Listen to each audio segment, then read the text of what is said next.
vida. Por favor, abra a sua Bíblia no livro dos Atos, Atos dos Apóstolos ou Atos do Espírito Santo, capítulo de número 4. Nós vamos ler do verso 23 ao verso de número 31. O tema deste sermão, nesta manhã, com a graça de Deus, será a Igreja em Oração.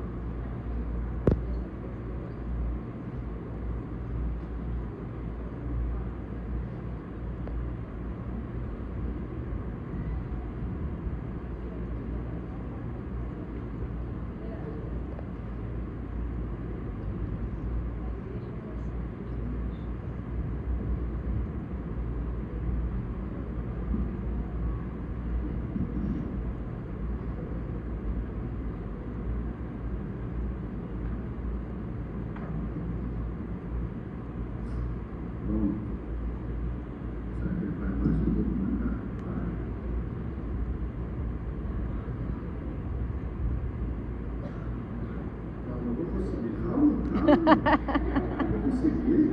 Vocês não creem, né?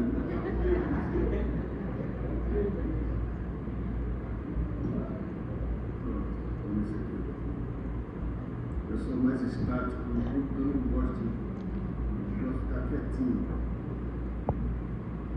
Vamos lá.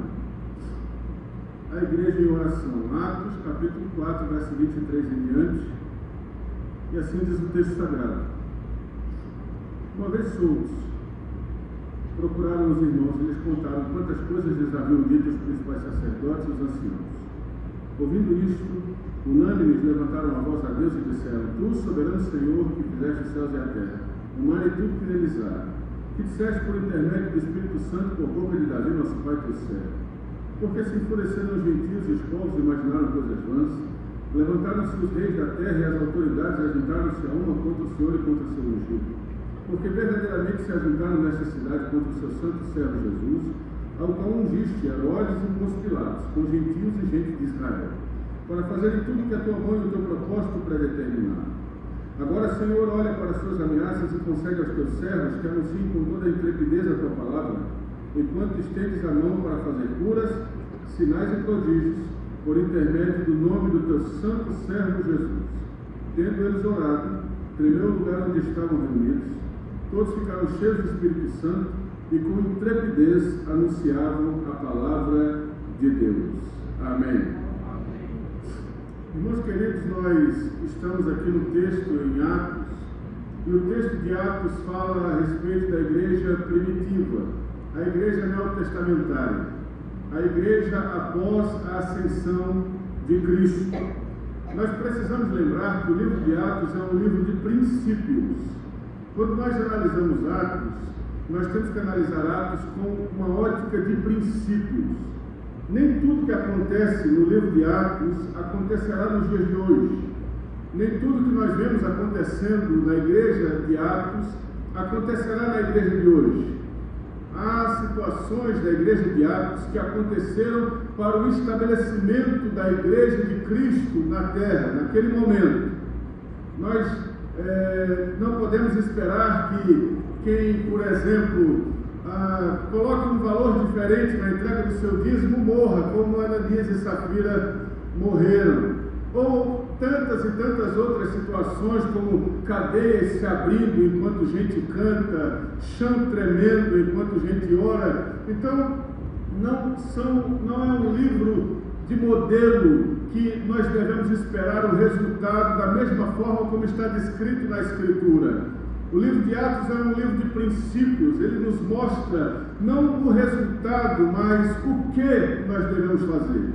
E quando nós olhamos para a igreja do livro de Atos, nós percebemos alguns sinais, algumas marcas que essa igreja tinha, marcas indeléveis, marcas muito presentes, marcas que estavam no andar dessa igreja de forma muito costumeira. E uma dessas marcas que existia na igreja de Atos era a oração. A igreja de Atos era uma igreja que dava o valor que a oração merece ter. A igreja de Atos, ela colocava a oração no lugar certo que ela deve estar.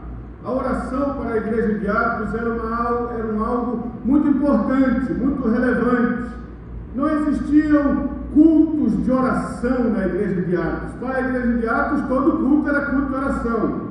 Não existia um momento de oração na igreja de Atos. A igreja de Atos entendia que nós devemos orar sempre. Então, não tem essa questão do vamos fazer algo para orar. Não, nós vamos orar de forma natural, porque nós já oramos, nós somos crentes, nós somos servos de Deus, nós servimos a Cristo, e como servimos a Cristo, nós oramos. É algo natural, é como respirar. A igreja de Atos tinha a oração como um ato de respiração. Era algo que não precisava ser incentivado, era algo que não precisava de uma estratégia ou de uma ferramenta para ser ali algo produzido. Não, era algo que acontecia de forma muito natural. A igreja em Atos sabia que ela precisa orar. A pergunta que eu faço no início desta prédica é: nós sabemos que nós devemos orar? Será que nós estamos conscientes desse nosso desejo, nosso dever de oração? Eu me lembro quando o Senhor me alcançou lá na Zona Leste de São Paulo, isso há muitos anos atrás, e eu fui alcançado por Deus na escola, não foi numa igreja nem nada disso. A graça do Senhor me alcançou num lugar muito inusitado. Mas depois, como todo crente, a gente vai procurar uma igreja para servir. E lá pertinho de casa tinha uma igrejinha pequenininha. Eu acho que ela era menor do que esse púlpito aqui. E o Senhor me levou para lá. E eu comecei a congregar com aqueles santos irmãos. O pastor daquela igreja, ele trabalhava o dia inteiro, ele trabalhava em fundição de alumínio derretido. Então, quando chegava de noite, ele estava arrasado, né? E estava ali exausto, pregando o evangelho com aquela paixão, com aquele amor que todo pastor precisa ter. E eu ali, caminhando com Cristo, nos primeiros dias ouvia falar sobre oração, e eu dizia: esse negócio de oração, como é? Não, você precisa orar, você precisa começar a orar. Eu digo: como é que ora? E fui aprendendo aquela coisa toda, e aí eu vi que na igreja se orava bastante, só que eu queria orar mais. E aí eu comecei a perturbar o pastor para orar mais na igreja. E aí eu ia, acordava de madrugada, não sabia ainda que eu podia orar em casa, pensava que só tinha que orar na igreja. E eu ia lá na casa do pastor, batia na porta dele, 2 da manhã, 3 da manhã, o pastor levantava: o que é que foi, meu filho? Eu digo: eu quero a chave da igreja, que eu quero orar. Ele disse: meu filho, você pode orar em casa. Não, pastor, mas não é a mesma coisa, eu preciso orar na igreja. E aí ele dava aquela chave, aí eu ia, dava umas 2 horas mais ou menos, eu ia, voltava lá, batia de novo e levava a chave para ele para orar. E fiz isso durante vários dias, e aquele pastor amado sempre me atendendo com um sorriso, aquele sorriso meio amarelo, aquele olhar meio sôfrego, né, dizendo: meu Deus, que é que esse menino vai me matar, né? Mas era porque nós ouvíamos muito a respeito de oração e nós tínhamos a convicção de que nós precisávamos fazer aquilo. Então, a pergunta é: nós temos essa convicção? Nós pensamos realmente com seriedade a respeito de oração? Um homem chamado Leonard Ravenhill, ele disse o seguinte: embora a igreja seja pobre sob muitos aspectos, é mais pobre ainda na questão da oração. Contamos com muitas pessoas que sabem organizar, mas poucas são dispostas a agonizar. Muitos são aqueles que contribuem, mas poucos são aqueles que oram. Muitos pastores, mas pouco fervor. Muitos temores, mas poucas lágrimas. Muitas pessoas que interferem, mas poucas pessoas que intercedem. Muitas pessoas que escrevem, mas poucas pessoas que combatem. Se fracassarmos na oração, fracassaremos em todas as frentes da batalha. Este homem sabia qual era a importância da oração. Nós precisamos orar. Eu queria convidar você agora a orar. Nós vamos orar mais uma vez e falar com Deus. Lembrando que a nossa oração não é um falar vazio, onde ninguém está ouvindo. Nós estamos falando e o Eterno está atento às nossas palavras e àquilo que sai do nosso coração. Nós estamos em 21 dias de oração e nós temos orado por diversas situações. mas eu, ali sentado, eu fui movido por Deus a nós orarmos por enfermos nessa manhã. E se você tem alguém que está enfermo, ou você mesmo está enfermo, ore conosco agora. Nós vamos orar junto com você, em nome de Jesus. Curva sua cabeça, por favor.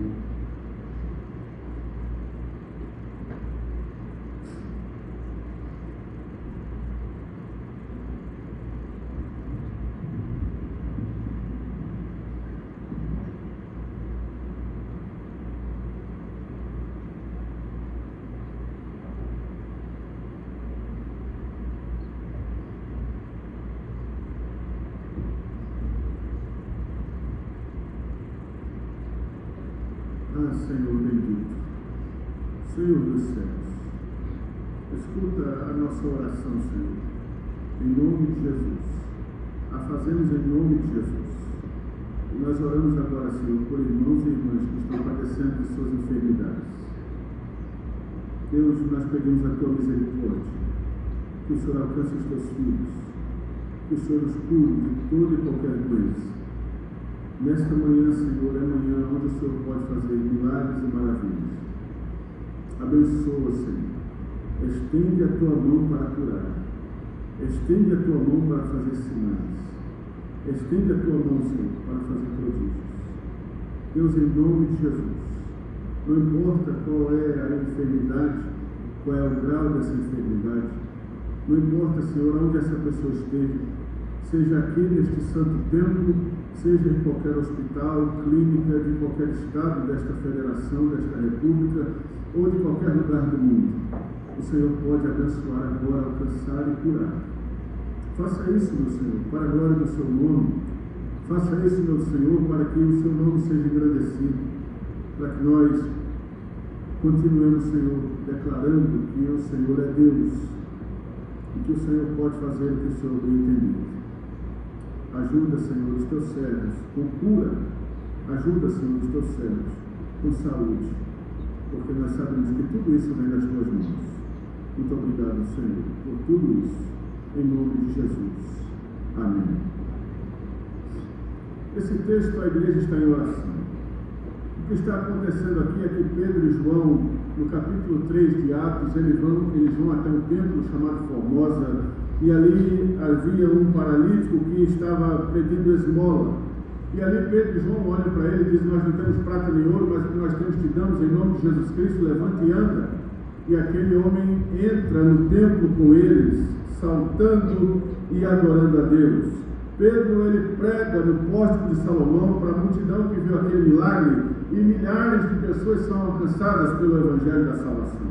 Quando chega no capítulo 4, esses dois homens, que apesar de terem feito algo bom para uma pessoa, eles são presos, são aprisionados. E lá na prisão, presos pelos oficiais do templo, eles são chamados diante do Sinédrio, que era a reunião mais importante, dos homens mais importantes da religião judaica naquela época. E eles são proibidos de pregar o Evangelho e dizem: vocês não podem falar mais a respeito de Jesus Cristo. Nós estamos no capítulo 4, no verso 19 e 20, quando Pedro diz: é mais importante obedecer a Deus do que obedecer a vocês. E eles são lançados ali na prisão novamente. Agora no verso 23, eles são soltos, e eles agora, depois de soltos, depois de serem ali arguidos e proibidos pelo Sinédrio, eles voltam para a igreja. E quando eles voltam para a igreja, eles contam tudo aquilo o que havia acontecido. Foram presos, que foram proibidos, e isso e aquilo. E como esta igreja tinha a oração como algo muito comum, esta igreja vai orar. E ela coloca isso tudo diante de Deus. E nós tivemos aqui o privilégio de, em novembro do ano passado, ter também esse mesmo tema pregado nessa igreja, sobre a igreja de oração. Só que naquela oportunidade, nós nos focamos apenas na questão da primeira parte, desses versos de 23 a 31. Agora eu queria ir com os irmãos para uma segunda parte desses versículos maravilhosos. E a segunda parte vai do verso 29 em diante, que é o que acontece após a oração. O que acontece após a oração? Verso 29 diz assim: agora, Senhor, olha para as suas ameaças e concede aos teus servos que anunciem com toda intrepidez a tua palavra. Irmãos, quando nós saímos de uma situação difícil, quando nós passamos por um problema, o nosso desejo é não voltar mais a viver aquele problema, é não voltar mais a viver aquela situação difícil. Então nós fazemos de tudo para não voltar a viver aquilo novamente. Então, por exemplo, se teve alguém que teve um trauma aqui viajando de avião, aquela pessoa fará de tudo para não viajar de avião mais, porque ela teve um trauma com aquilo. Se a pessoa teve um trauma com relação a andar de carro, andar de barco ou numa rabeta, ela vai fazer de tudo para não ter aquela experiência novamente. Então ela vai se eximir, ela vai dizer, não tem como a gente ir de outro jeito, porque eu já passei por essa situação e é uma situação muito difícil. Os apóstolos aqui, junto com a igreja, eles acabaram de sair de um momento difícil. Eles foram presos, eles foram ali acusados, eles foram ali proibidos, eles foram ali acuados, e o comum era eles saírem dali e disserem, aqui é difícil a gente pregar aqui, vamos pregar em outro lugar, ou vamos fazer uma outra coisa. Não! Eles saem dali vivendo aquela dificuldade, e eles são libertos, e eles oram a Deus para voltar a fazer aquilo que os levou à prisão. Eles estão orando de novo a Deus, estão dizendo, Senhor, nos dê força para continuar fazendo aquilo que nos levou a passar por essa dificuldade que nós estamos passando. Nós não estamos pedindo que o Senhor nos tire, nós não estamos pedindo que o Senhor nos dê condições de fazer algo diferente, que não traga essa perseguição. Não, Senhor, nós estamos pedindo que o Senhor nos dê força, que o Senhor nos dê da sua graça, que o Senhor nos dê da sua unção, para continuarmos anunciando com toda a intrepidez a tua palavra, mesmo sabendo que isso pode nos levar à cadeia novamente. Mesmo sabendo que isso possa nos levar a situações difíceis novamente. Eu perguntaria a esses irmãos, pelo que vocês estão dispostos a sofrer? E com certeza esses irmãos diriam, eu estou disposto a sofrer pela verdade de Cristo. Eu estou disposto a sofrer pela verdade de Cristo. Esses irmãos estavam dispostos a sofrer pela verdade que eles acreditavam. Eles estavam dispostos a padecer por aquilo que eles criam, por aquilo que lhes enchia o coração. Essa questão da política da boa vizinhança, que hoje nós defendemos de forma tão convincente, se nós falássemos para esses irmãos, vocês precisam ser mais amenos, vocês não podem ser tão afrontosos, porque esse sistema já está aí há milhares de anos, então eles nos repreenderiam na hora, eles diriam, jamais, eu nunca vou deixar de fazer aquilo que Deus colocou no meu coração para fazer, não importa o preço que eu pague, não importa o que eu sofra, não importa o que me deixe, eu estou pronto para padecer por Cristo, eu estou pronto para levar a minha cruz, eu estou pronto para sofrer em nome do Evangelho, eu estou pronto para ser perseguido, eu estou pronto para ser vilipendiado, eu estou pronto para ser processado, eu estou pronto para ser abandonado, eu estou pronto para ser preso novamente, e se facilitar, está aqui meus braços, eu já estou aqui. Porque se me soltarem agora, de manhã, de tarde, eu estou na praça de novo, pregando o mesmo Evangelho. E se me soltarem de tarde, de noite, eu vou voltar lá de novo, e vou pregar o mesmo Evangelho, e vou falar a mesma verdade, porque eu estou pronto para padecer por Cristo. Eu estou pronto para morrer por aquilo que eu acredito. E um homem já disse certa vez, se nós não temos uma verdade para morrer, nós não temos motivos para viver. Se eu não tenho uma verdade que vale a pena eu dar a minha vida por ela, porque eu estou vivendo ainda.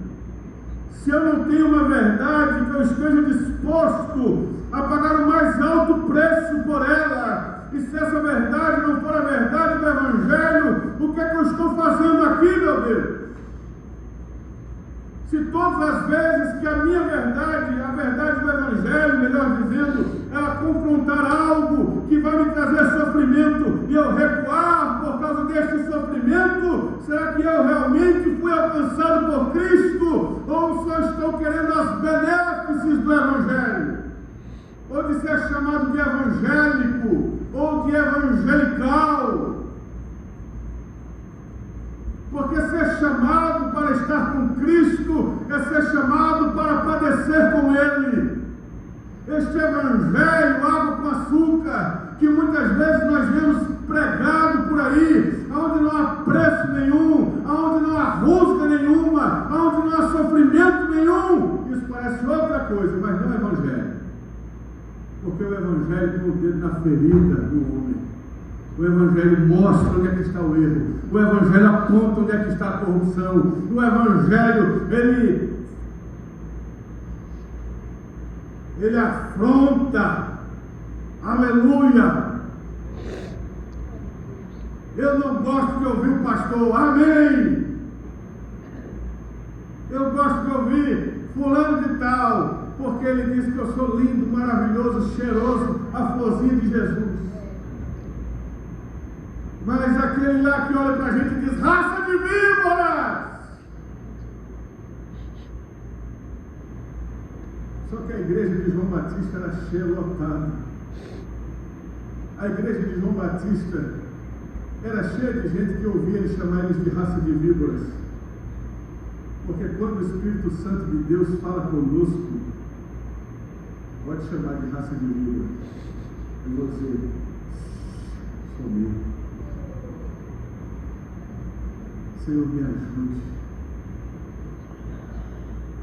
Nós estamos aqui, irmãos, diante de uma igreja e diante de irmãos que sabem o que é sofrer por Cristo.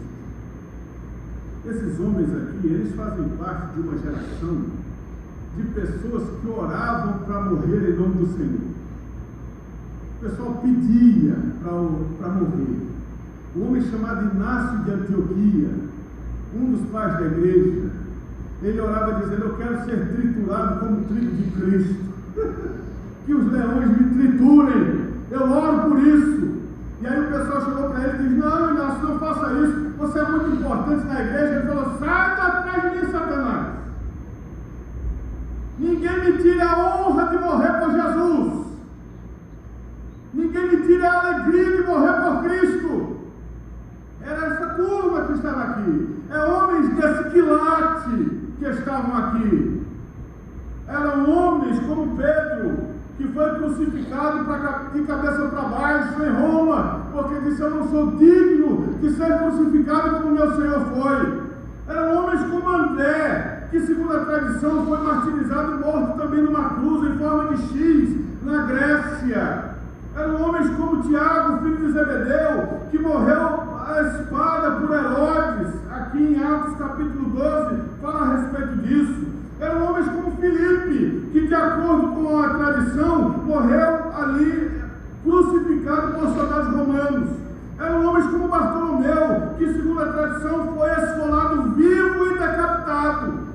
Eram homens como Tomé. Lembra de Tomé? Aquele que disse, se eu não colocar a mão na sua ferida, eu não crerei de forma nenhuma. Este homem chamado Tomé, ele creu de forma tão contundente que ele foi pregar o Evangelho na Índia. E enquanto ele estava pregando o Evangelho na Índia, ele foi morto por lanças, mas não deixou de anunciar o Evangelho.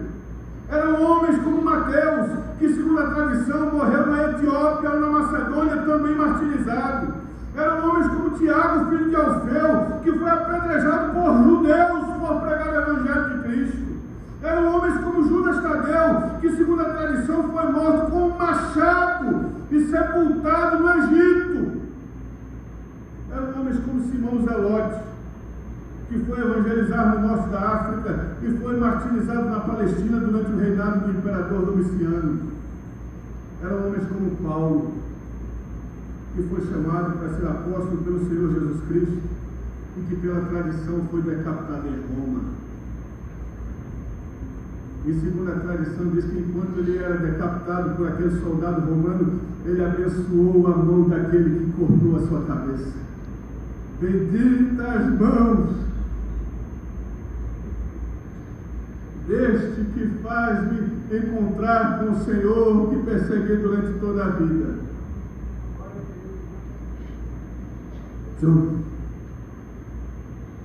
Nós vivemos numa sociedade onde o sofrimento é algo que nós sempre fugimos, onde que qualquer coisa que nos faça sofrer, nós nos esquivamos, nós damos um passo para trás. Esses homens aqui da igreja de Atos, eles estavam prontos para sofrer por Cristo. Estou pronto. Diz o texto sagrado aqui que ao invés de eles orarem dizendo: Senhor, nos concede livramento, não, Senhor, nos dê intrepidez para continuar anunciando a Tua palavra. Nos dê intrepidez, Senhor. Nós vamos continuar fazendo a Sua vontade. Nós vamos continuar fazendo a Sua vontade. Não importa qual é o preço que nós venhamos a pagar. Um tempo desse atrás, acho que até nós já falamos aqui, alguns movimentos que querem obrigar pastores a fazerem determinadas coisas nas igrejas, a fazerem determinadas uniões, né, na igreja, né, e com a ameaça de, e se não fizer, vão ser presos. E aí eu brincando aqui com os irmãos, com os pastores e tal, eles dizem: olha, nós vamos para a cadeia, porque não vamos fazer esse negócio. E até a gente ficou brincando: você leva uma maçã para mim, quem for preso primeiro leva uma maçã para o outro, e faz aquela coisa toda. Meu irmão, quando é que começa esse negócio? Nós estamos prontos. Nós estamos prontos. Quando é que começa isso? Nós estamos prontos. Senhor, nos dê intrepidez para continuar fazendo o que nós precisamos fazer. Para continuar sendo crentes em Cristo Jesus. E não negarmos a nossa fé por nada. Estamos prontos para padecer por Cristo. E o interessante é que no Senhor das bem-aventuranças, quando Ele vai falar da última bem-aventurança, e bem-aventurado é mais do que feliz, aí Ele diz assim: bem-aventurados sois vós, quando mentindo disserem todo mal contra vós por minha causa. Exultai e alegrai-vos, porque é grande o vosso galardão nos céus, porque assim perseguiram os profetas que foram antes de vós. Eu quero essa bem-aventurança. Eu quero esta alegria de ser perseguido, de sair como os apóstolos saíram, cantando e adorando a Deus depois de serem açoitados, depois de serem perseguidos, e eles saíram de lá dizendo: que coisa boa, nós fomos achados dignos de sofrer por Jesus Cristo. Eu não quero sofrer por causa dos meus pecados. Eu não quero que os homens falem mal de mim pelos meus erros, que são muitos. A minha oração é: Senhor, não deixa que eu sofra por isso. Eu quero sofrer porque eu sou cristão. Eu quero que as pessoas falem mal de mim porque eu sou de Cristo. Diz assim: ai, que ódio daquele homem porque ele é crente. Ai, que ódio dele porque ele gosta de orar. Ai, que ódio daquele homem porque a família dele é maravilhosa. Ai, que ódio dele. Ai, que ódio, porque o nome dele não está na expressão de Serasa. Ai, que ódio. Não dá para morrer não, esse homem, não dá para matar ele, porque ele freia todo farol, ele não passa no sinal vermelho. Ai, que ódio.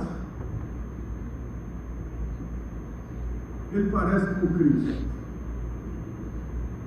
Essa igreja estava pronta para sofrer por Cristo Jesus. Segundo, quando uma igreja está pronta para sofrer por Cristo Jesus, o Senhor, Ele está presente junto com essa igreja. Não precisa de coisas mirabolantes. O Senhor está ali. No verso 30 diz: enquanto estendes a mão para fazer curas, sinais e prodígios por intermédio do nome do teu santo servo Jesus.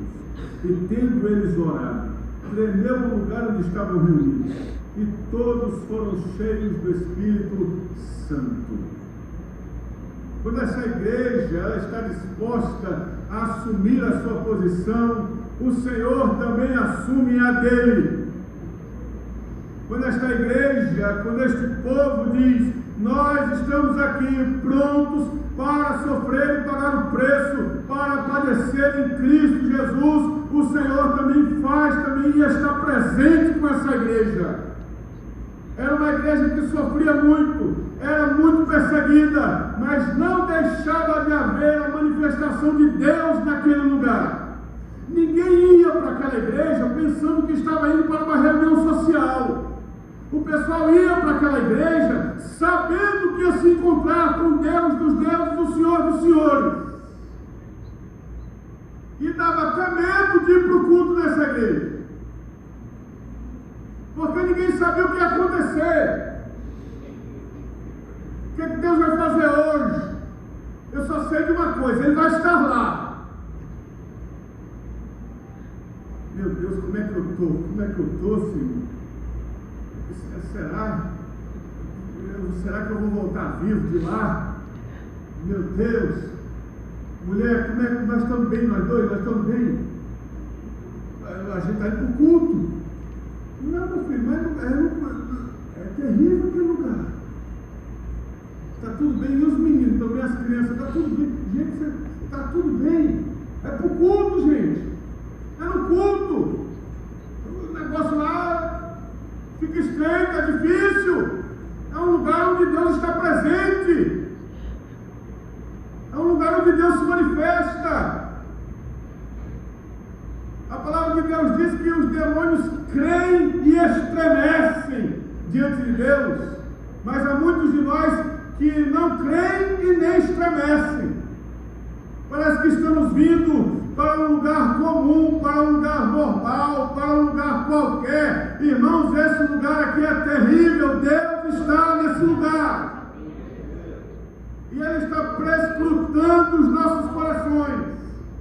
E se há um scanner celestial, Ele passa em nossa vida nesta manhã. E Ele está escaneando o nosso coração e escaneando nossa vida. E eu, sabendo disso, digo: ai de mim! Meu Deus, me chega a tremer. Meu Deus, o Senhor sabe o que está dentro de mim. Ele sabe. Meu Deus, tem misericórdia. Isso deve fazer a nossa carne estremecer. Isso deve fazer com que nós venhamos a ter vontade de se jogar no chão, como aqueles homens diante de Jonathan Edwards, quando ele prega aquele famoso sermão: pecadores nas mãos de um Deus irado. Enquanto Jonathan Edwards está lendo aquele sermão, ele está lendo, está na frente do rosto dele, ele está lendo o sermão, as pessoas estão agarradas às colunas, as pessoas estão gritando, dizendo: pare, pare, nós não suportamos mais. Foi o maior avivamento que aconteceu na Nova Inglaterra. Jonathan Edwards estava dizendo: nós somos como aranhas presas apenas por suas teias, prestes a cair na ira de Deus. O que nos impede de cair na ira de Deus nesse dia? E os homens agarrados às colunas. Não foi dizendo: tome o seu carro, tome a sua casa. Não foi dizendo: levante a sua mão. Não foi dizendo: diga para o seu irmão que ele é maravilhoso. Não foi dizendo: olhe para o lado e diga: oh. Não. Foi: mas o Senhor estava ali. Homens, o coração dos homens estava sendo desnudado. Irmãos, Deus sabe, e nesta manhã Deus sabe como estou, Deus sabe como esse pastor velho, cheio de mazelas está. Não é esta roupa, não é nada do que está aqui no meu estereótipo que vai fazer Deus olhar-me de outra forma. Deus me enxerga por dentro e sabe a corrupção que há no meu coração. Ele sabe. E é por isso que aqui os apóstolos e a igreja dizem: Senhor, enquanto nós anunciamos com intrepidez a tua palavra, se faz presente, Senhor. Se faça presente. Aleluia. Manifeste o seu poder. E em terceiro e último lugar, Deus estava presente. E todos aqueles homens foram cheios do Espírito Santo. Porque nós só conseguimos fazer o que temos que fazer se formos cheios do Espírito. Se formos cheios do Espírito. Nós conhecemos bem um homem chamado Hernandes Dias Lopes.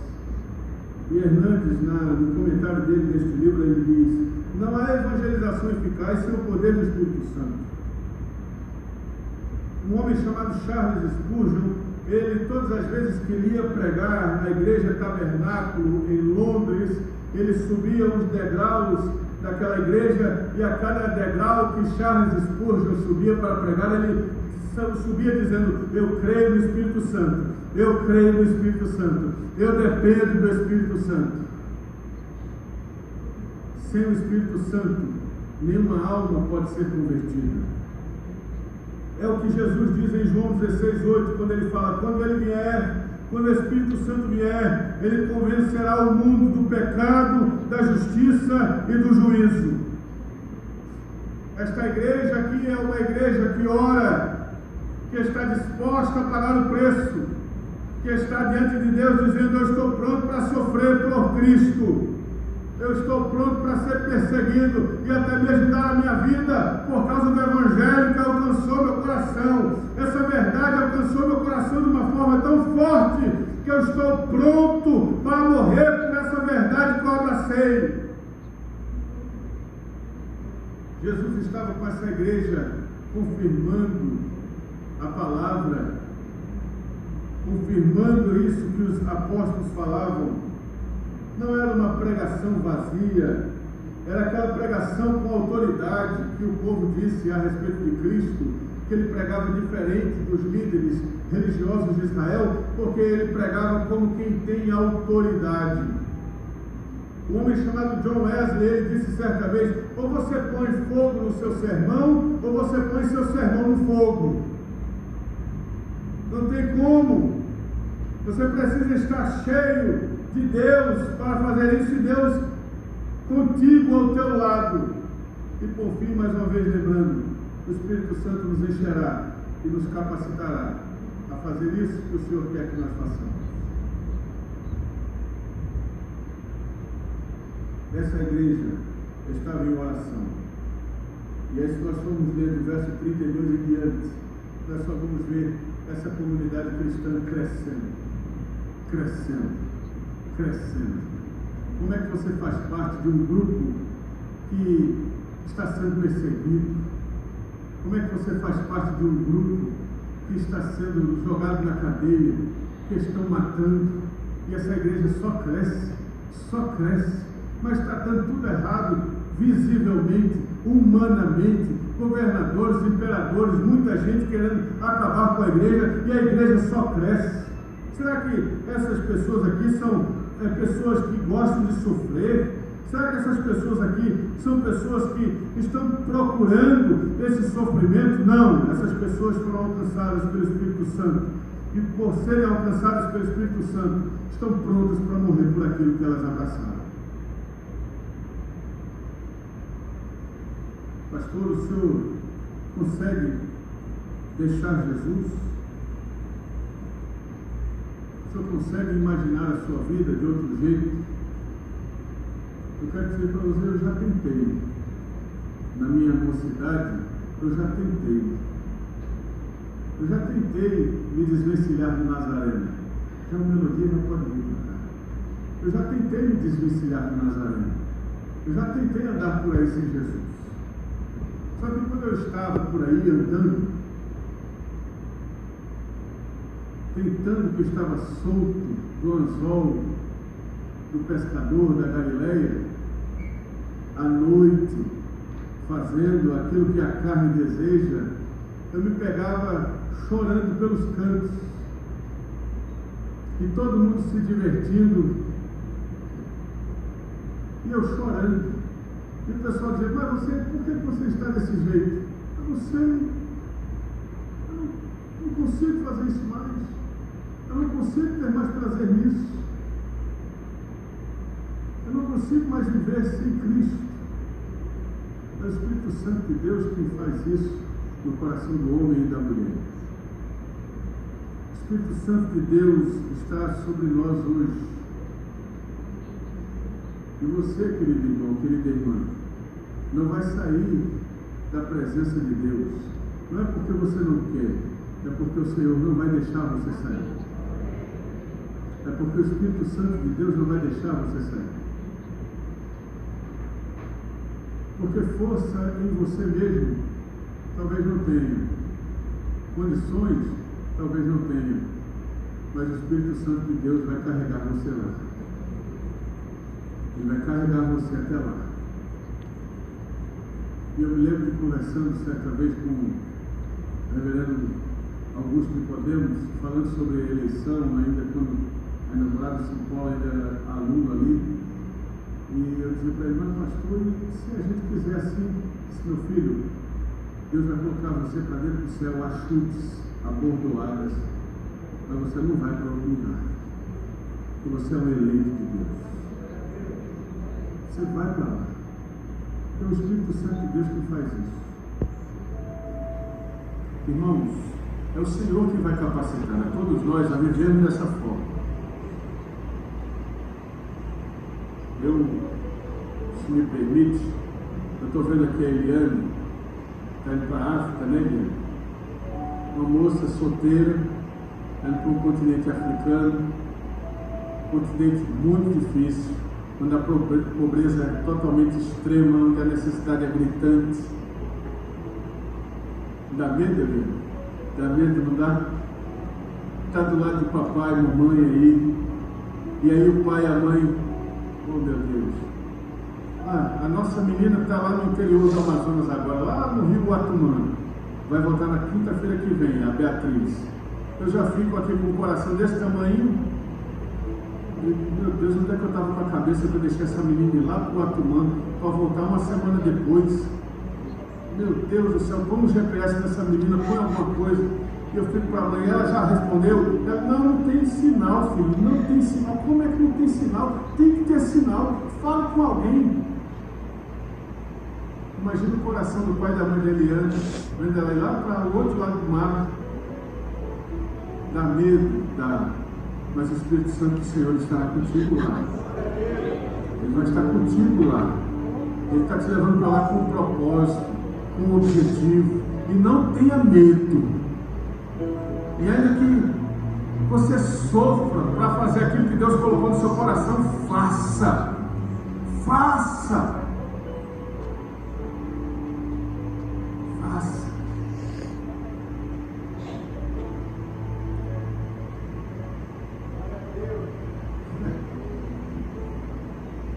Aleluia. Essa é a beleza do Evangelho, irmãos.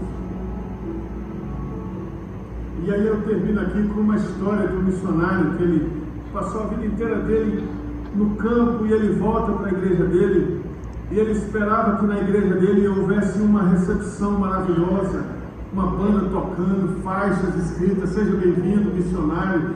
E quando ele chega na igreja não tem nada, ninguém nem sabe direito que ele voltou. E ele olha para a esposa dele e diz: minha filha, a gente deu 50 anos da nossa vida no campo. A gente chega em casa e é esse jeito. Como é que pode? Aí aquela mulher olhou para ele e disse: a gente não chegou em casa ainda. A gente ainda vai chegar em casa. E quando a gente chegar em casa, vai ter festa lá pra gente. Quando a gente chegar em casa, a gente vai ver os 50 anos de vida que a gente doou lá no meio daqueles perdidos. Quando a gente chegar em casa, vai ter banda tocando, vai ter festa, vai ter adulto, vai ter alarido. Mas a gente não chegou em casa ainda, mas a festa está pronta. Quando a gente chegar em casa, isso vai acontecer. Os cristãos eram lançados aos leões lá Coliseu, onde muita gente vai lá passear, ali foi a porta dos céus para muitos cristãos que iam de encontro aos leões, eles, seus filhos, suas crianças, seus bebês, dizendo: bendito seja o nome do Senhor, aleluia. E eu assisti o filme, Paulo, é que eu quero terminar, não quero terminar, mas eu tenho que terminar. E aí, eu assisti um filme chamado Paulo Apóstolo, e aí Paulo conversando com Lucas a respeito de os cristãos que haviam morrido ali há algum tempo ali na arena. Aí Lucas diz assim: eu vi o pessoal sendo levado para a arena e tal. Aí Paulo olha para Lucas e diz: deve ter sido uma festa maravilhosa no céu.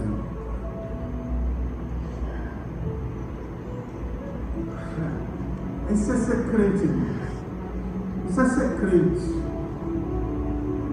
Eu estou pronto, Senhor, eu estou pronto, é para morrer, eu estou pronto pela tua graça. Vamos levantar, por favor.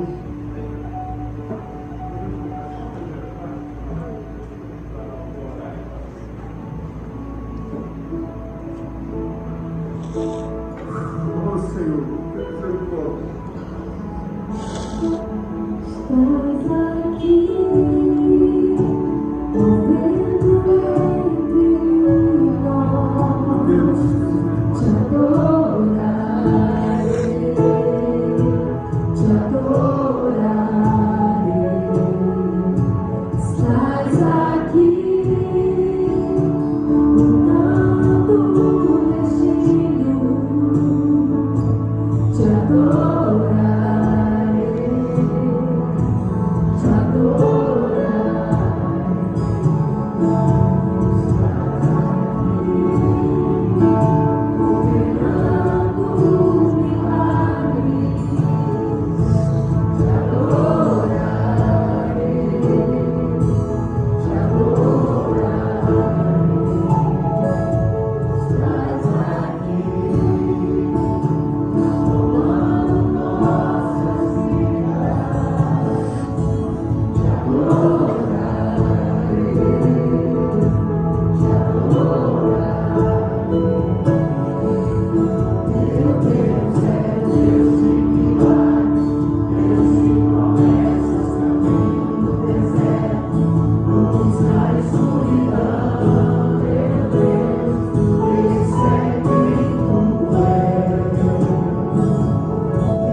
Com intrepidez anunciando a tua palavra.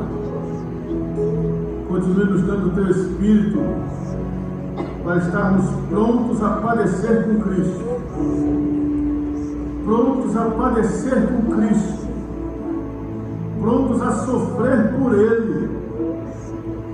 Prontos, Senhor, a chorar.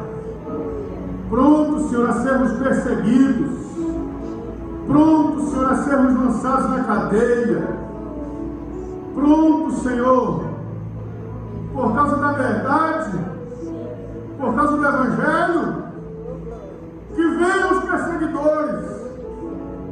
Por causa do Evangelho, por causa da verdade, que se levantem os demônios e o inferno.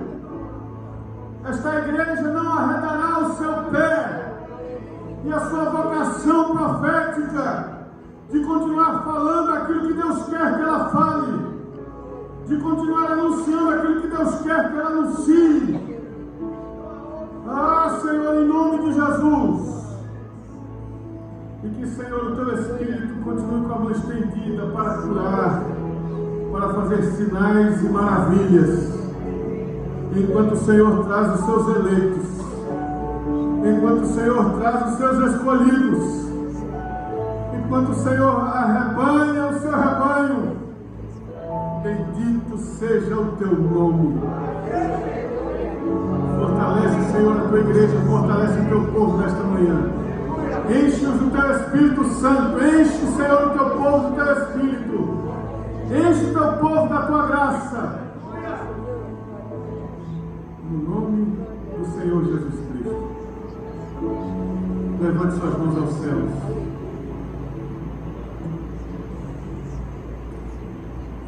Que o grande amor de Deus, nosso Pai Celeste, a graça bendita de nosso Senhor e Salvador Jesus Cristo, e esta santa intrepidez, esta coragem, esta unção do Espírito Santo, seja sobre a tua vida, sobre a tua família, sobre esta igreja e sobre toda a igreja de Deus, espalhada pelos 4 cantos do mundo, não apenas hoje, mas para sempre.